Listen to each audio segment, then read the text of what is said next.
안녕하세요. 마이웨이입니다. 보시는 것처럼 이 암호화폐 시장이 여전히 지금 약세를 보이고 있는 가운데 그 낙폭을 지금 조금씩 더 키우고 있습니다. 그래서 오늘은 이 시장에 대해서 좀 의도적으로 좀 긍정적인 말씀을 좀 드리려고 해요. 그래서 비트코인과 이 리플에 대해서 이런 약세의 움직임에서도 좀 긍정적인 뷰를 말씀드리도록 하겠습니다. 그러면 요 비트코인 움직임부터 보면은 보시는 것처럼 오늘 오전 10시 한 11시쯤 돼서는 요렇게 이 장대 음봉이 나와가지고 현재는 29K를 살짝 좀 깨는 움직임이 나왔습니다. 그래서 요 일봉으로 좀 보게 되면 여전히 지금 이 하락 추세선을 깨지 못하고 오히려 지금 더 하락을 하면서 어떻게 보면 좀 계단식 하락을 보이고 있는 상황이에요. 그래서 이 상당 기간 머물렀던 이 박스권 영역에 거의 진입하기 직전인데, 그래서 진짜 이 비트코인이 하락을 한다라면 정말 이 상승 추세선의 요 끝자락, 그러니까 대략적으로 한 27.8, 한 28K 정도 부근까지 하락을 좀 염두에 둬야 되지 않을까 생각이 듭니다. 그래서 정말 이렇게 떨어지게 되면 당연히 저는 분할 매수를 또 할 거예요. 이렇게 암호화폐가 약세로 가는 반면에 이 미 증시는 보시는 것처럼 이 초록색의 상승한 종목이 좀 더 많이 보이면서 이 지수로 보시게 되면 어제 역시 소폭이지만 결국엔 이 7월의 마지막 날도 상승으로 마감을 했습니다.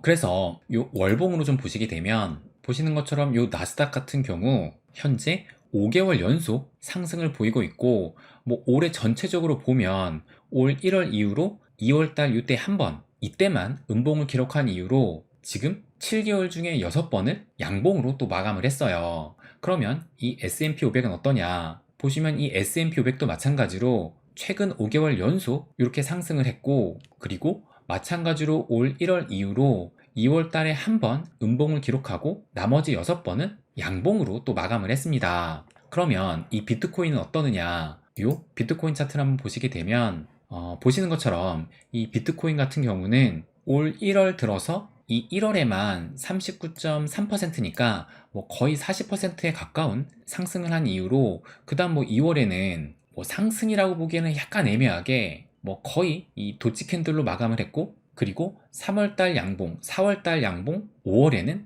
음봉으로 마감을 하고, 6월달에는 이 블랙록이 현물 비트코인 ETF를 신청을 하면서 이렇게 또 상승을 했지만 7월 들어서는 결국엔 또 음봉으로 마감을 했습니다. 그래서 이 비트코인 같은 경우는 총 7번의 월봉 중에 2번을 음봉으로 마감을 했어요. 그러니까 이것만 봐도 비록 그 상승률이 이 비트코인이 좀 더 컸다 하더라도 이 최근의 움직임은 확실히 암호화폐 시장이 좀 더디게 움직이고 있다라고 볼 수가 있을 것 같습니다. 그래서 또 여러분들도 마찬가지로 느끼시겠지만 참 답답한 게 또 사실이기도 합니다. 그런데 또 우리가 잘 생각해야 될 것이, 이렇게 이 암호화폐 시장이 좀 재미가 없고 지루하다고 해서 과연 지금 이 시장을 떠나야 될 때인지, 아니면 이것을 기회로 삼아서 어떻게든 저가로 매수를 하고 이 수량에 집중을 할 건지는, 이것은 온전히 본인의 몫이고, 그리고 지금의 이 선택이 추후에는 다른 결과를 또 가져올 것이라고 생각을 합니다. 그러면 이 트윗을 한번 좀 보여드릴게요. 지금 비록 이 비트코인이 좀 계속적으로 힘이 빠지면서 이 3만 불 이후로는 이렇다 할 상승도 못하고 있는데, 그런데 이 트윗을 보시게 되면 비트코인이 조만간 수요 쇼크가 예상이 된다라고 하면서, 그 이후로는 지금 여기 보시게 되면 이 비트코인 네트워크의 온체인 전송량은 2020년 말 이후로 눈에 띄게 감소를 하고 있는데, 그의 반면에 지금 활성 주소 수는 꾸준히 또 증가를 하고 있다라고 해요. 그러니까 활성 주소 수는 증가가 되는데 이 온체인 전송량이 줄어든다는 것은, 이것은 이 비트코인의 홀딩 활동이 증가하고 있기 때문이다라고 이렇게 또 분석을 하고 있습니다.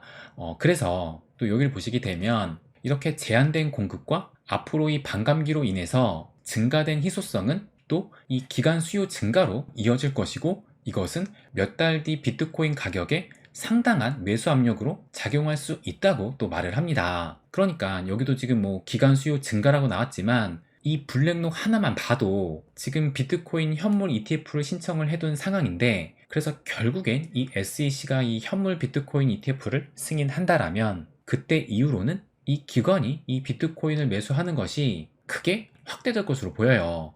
거기에다가 지금 뭐 반감기로 또 공급까지 줄어들게 되면 정말 이 분석대로 이 비트코인 가격은 상당한 이 매수 압력을 받을 수밖에 없을 겁니다. 그러니까 지금 이렇게 가격이 하락한다고 해가지고 걱정할 것이 아니라 매수의 기회로 삼아야 되지 않을까 생각을 해요. 그러면 요 XRP, 요 리플에 대해서도 한번 말씀을 드리면 어제 어떻게 보면 좀 파격적인 이런 소식이 또 들려왔습니다. 그래서 이걸 한번 보시게 되면 웰스파고 펀드 매니저가 이 XRP가 최대 500달러까지 상승이 가능하다라는 이런 기사가 또 어제 나왔었어요. 그래서 이걸 좀 더 보게 되면 월스트리트의 대형 투자은행인 웰스파고의 펀드 매니저 셰넌 쇼프가 XRP는 최소 100달러에서 최대 500달러까지 상승할 수 있다라고 전망을 했다라고 합니다. 그러니까 뭐 10달러도 아니고 뭐 100달러, 500달러라고 하니까 진짜 엄청난 이 가격 상승을 예고를 한 건데, 그런데 사실 이 가격도 좀 파격적이긴 하지만 그런데 더 충격적인 게 있어요. 근데 그게 지금 이 국내 기사에는 안 나왔는데 이 기사 내용에 이 해외 기사를 한번 보시게 되면 여기 보시는 것처럼 웰스파고의 직원은 XRP가 향후 2개월에서 7개월 내, 그러니까 여기서는 지금 2로 나왔는데 이 글의 출처를 보니까 2가 아니라 4개월에서 7개월 내에 100달러에서 500달러를 기록할 것이다 라고 이런 제목으로 또 기사가 나왔습니다. 그러니까 우리나라 기사는 그 기한까지는 얘기하지 않았지만 이 기사를 보면 뭐 4개월에서 7개월이니까 정말 단기간 내에 그것도 엄청난 가격 상승을 기록할 것이라고 기사를 쓴 거예요. 그렇다면 어떤 근거로 이렇게 좀 엄청난 금액인 뭐 100달러에서 500달러까지 전망을 했느냐, 요것을 좀 보시게 되면 이 셰넌 소프는 이 가격을 예측하는 데 있어서 두 가지로 분류를 했는데, 보시는 것처럼 역사적 추세와 차트 분석을 기반으로 예측을 하는 사람과 XRP의 유용성과 오래된 시스템을 대체할 수 있는 잠재력이 궁극적으로 가격을 좌우할 것이다 라고 믿는 사람들, 그래서 이렇게 두 가지의 경우로 분류를 했고, 이 셰넌 쇼프는 그 중에서 이 차트 분석이 아닌 실제 이 XRP 유용성에 대해서 가격을 예측을 한 거예요. 그래서 이 웰스파고의 직원이 쓴 그 트윗을 제가 한번 좀 찾아보니까 이것을 한번 보여드리면 요 분인데, 이 프로필의 자기소개를 보시게 되면 저는 웰스파고의 재무관리 부서에서 일하고 있습니다 라고 하면서 부동산 중개인으로도 일을 했다라고 합니다. 그래서 그 해당하는 글을 제가 찾아보니까 바로 요 글인데, 보시면 정말 상당히 긴 정말 장문의 글을 또 썼더라고요. 그럼 이 100달러에서 500달러가 어떤 근거로 나왔느냐, 제가 그것을 좀 보고 요약을 해봤는데 요거거든요. 그래서 이 긴 장문의 글을 좀 간략하게 말씀을 드려보면, 아까 전에도 말씀드렸지만 이 셰넌 쇼프는 이 차트 기반이 아닌 실제적인 유용성을 근거로 이 가격을 산출을 했습니다. 그래서 이 차트를 근거로 해서 가격을 예측을 하게 되면 이렇게 작은 문제가 있다라고 얘기를 하는데, 그게 뭐냐면 지금 차트를 기반으로 가격을 예측하는 사람들 대부분이 현재 뭐 1달러에서 5달러 정도로 예상을 하고 있어요. 그런데 지금 현재 이 XRP의 총 발행량, 그러니까는 공급할 수 있는 최대 물량이 여러분도 아시다시피 총 1000억 개입니다. 그러면 이 1000억 개 곱하기 1달러 하게 되면 1000억 달러가 되는 것이고, 만약에 5달러까지 상승을 하게 되면 5달러 곱하기 1000억 개 하니까 총 5천억 달러가 되면서 실질적으로 유동성을 공급할 수 있는 이 범위는 1000억 달러에서 5천억 달러밖에 되지 않는다라고 해서 지금 이것을 문제로 보고 있는 겁니다.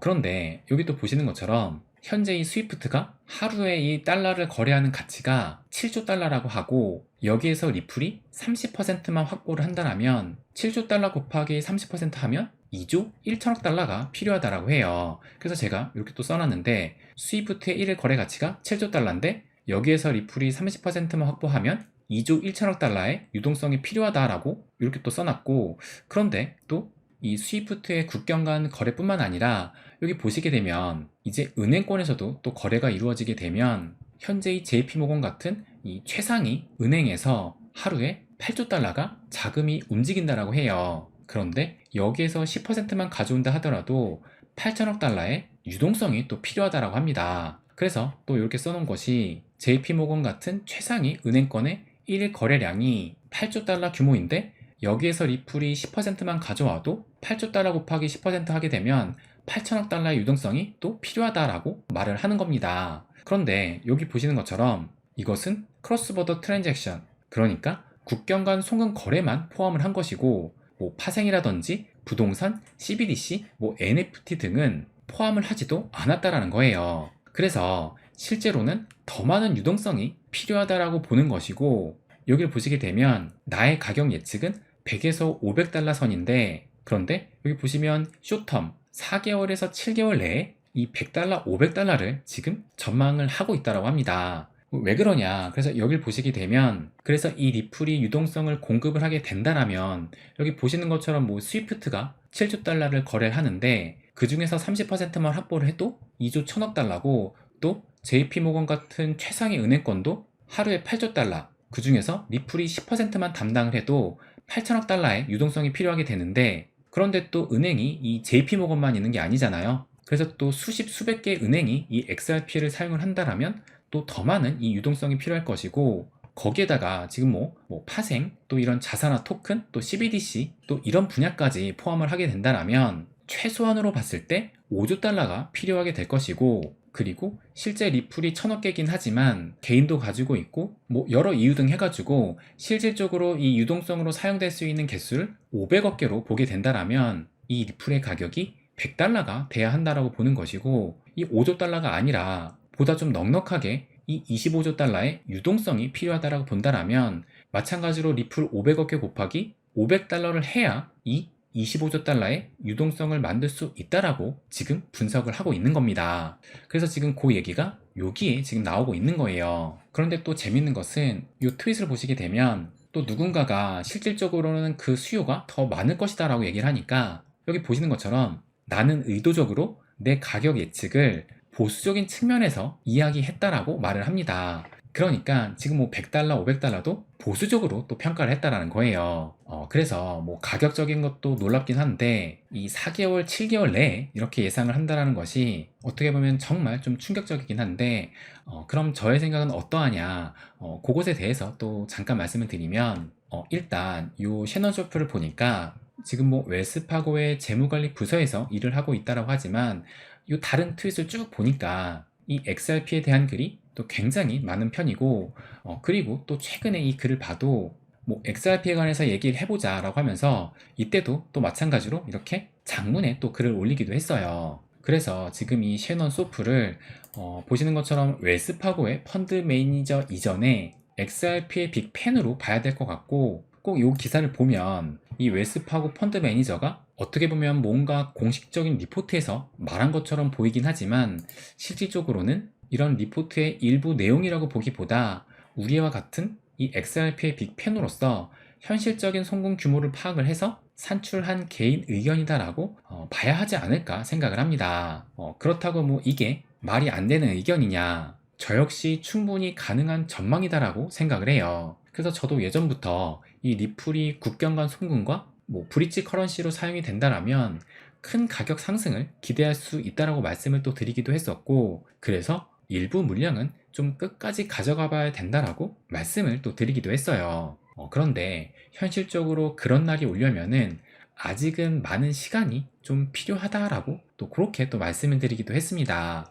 그런데 지금 이 셰넌 쇼프는 4에서 7개월 내에 단기적인 전망을 또 하고 있는 거예요. 그렇다면 과연 이 기간 내에 현실적으로 리플이 이 스위프트와 은행의 거래 물량을 따낼 수 있을까 생각을 해본다라면 좀 냉정하게 생각해 봐야 될 문제라고 보이긴 합니다. 그렇기 때문에 이 국내 기사에서는 이 가격은 말해도 그 기간을 좀 빼고 말한 것이 아닐까?